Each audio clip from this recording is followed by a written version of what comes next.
অন্যায়ভাবে এই মামলায় ষড়যন্ত্রমূলক মিথ্যা মামলা দিয়ে আমাদেরকে দীর্ঘদিন হয়রানি করা হয়েছে।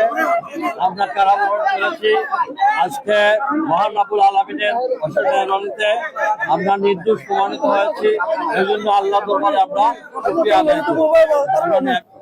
আপনি যদি কোনোভাবেই আমাদের প্রথমত কাজ না করেন, আপনাকে সম্পূর্ণ মৃত্যুদণ্ড দেওয়া হবে এবং উপরন্ত 10 লাখ মামলা আসামি করা হবে এবং যতগুলো গ্রেনেড মামলা আছে সবগুলো মধ্যে আপনাকে জড়িত করা হবে। সেটারই ধারাবাহিকভাবে দেখেন 10 লাখ মামলা আসামি করা হয়েছে এবং এখানে সিলেটের সাথে আমি বা গাঁওর কেউ জড়িত না, তাদেরকে আমাদের আসামি করা হয়েছে ওই একই কারণে। এবং আমাদের সাথে ওদেরকে জড়াই দিয়েছে এই কারণে আরিফ সাহেব মাননীয় মন্ত্রী এবং মাননীয় দশের মাননীয় হুইপ সাহেব জড়াই দিয়েছে যাতে সিলেটের সাথে একটা লিঙ্ক তৈরি করা। আল্লাহর দুনিয়া অনেক বড়, আল্লাহর বিচার সবার আগে আল্লাহর বিচার হয়েছে এবং ইনশাআল্লাহ তারা আজকে দেখেন শেখ হাসিনা কোথায় আর আমরা কোথায়। আল্লাহর কাছে লাখ লাখ শুকর। এটা কি রাজনৈতিক প্রতিহিংসার কারণে এই মামলা হয়েছিল কিনা? আপনারা জেল কাটলেন, একটু বলবেন। বলার অপেক্ষা রাখে না, বলার অপেক্ষা রাখে না। আমরা রাজনৈতিকভাবে প্রতিহিংসার শিকার হয়েছি। রায় দেশের দেশবাসীর জন্য প্রথমে মহান আল্লাহ শুকরিয়া আদায় করছি, আলহামদুলিল্লাহ।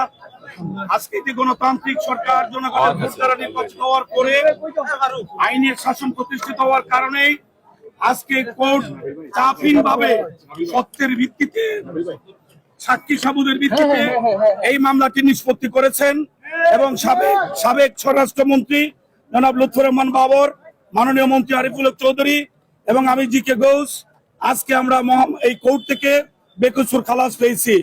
কিন্তু 26.5 মাস আমি এবং আরিফ ভাই এই মামলায় আমরা বাংলাদেশের বিভিন্ন কারাগারে অত্যন্ত মানবেতর জীবনযাপন করেছি এবং একটাই আমাদের ভরসা ছিল, ন্যায়ের পক্ষে, সত্যের পক্ষে মহান রব্বুল আলামিন কোনো না কোনো সময় নিশ্চয়ই আমাদেরকে এই ঝামেলা থেকে মুক্ত করবেন। আজকে সেই শুভক্ষণে কোর্ট রায় দিয়েছে, আমরা 3 জনে বেকসুর খালাস পেয়েছি। সেজন্য আল্লাহ শুকরিয়া আদায় করছি। আমরা অনুরোধ করব, রাজনৈতিক কারণে এই সমস্ত প্রতিহিংসার বশবর্তী হয়ে যারা মানুষকে ক্ষতিগ্রস্ত করার চেষ্টা করেন, 2024-এর 5ই আগস্ট আল্লাহ রাব্বুল আলামিন বাংলাদেশের জনগণ দ্বারা তাদেরকে প্রমাণ করে দিয়েছেন চিরদিন কেউ ক্ষমতায় থাকতে পারেনি, কেউ ক্ষমতায় থাকতে পারবে না। ক্ষমতায় থাকার জন্য অহেতুক রাজনৈতিক প্রতিহিংসার বশবর্তী হয়ে মানুষকে কষ্ট দেওয়া সমুচিত নয়। আমাদের প্রিয় নেতা ইলিয়াস আলী আজকে আমাদের মধ্যে নেই, ওনার ভাগ্যে কি ঘটেছে সেটা আমরা জানি না। শুধুমাত্র রাজনৈতিক কারণে ইলিয়াস আলীকে আমাদের মধ্য থেকে সরিয়ে ফেলা হয়েছে।